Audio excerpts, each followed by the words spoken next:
Alright, here we go.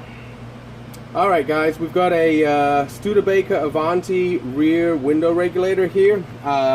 This is from 1973, and it's a custom rebuild we did for a customer who had a problem with it. Not only was it broken, but they were also missing the motor. So we actually took a motor from a modern window regulator and we custom manufactured it and parts for it so that we could actually mount it on the back of the window regulator here. And I'm just going to show you guys that this thing not only works beautifully, but it's fast and smooth and pretty well perfect. Look at that, that's absolutely magic. Nice and fast and smooth.